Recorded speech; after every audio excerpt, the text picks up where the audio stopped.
ইমানের দাবি যদি কোরবানি হয়, সে দাবি পূরণে আমি তৈরি থাকি যেন।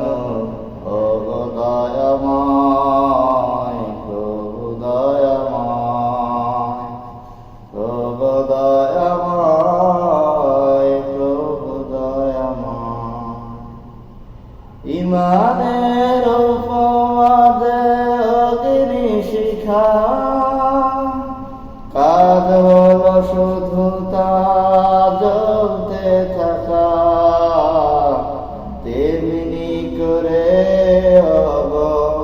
নিঃশেষে আমি জীবনের দাম দান খুঁজে পাই। ইমানের দাবি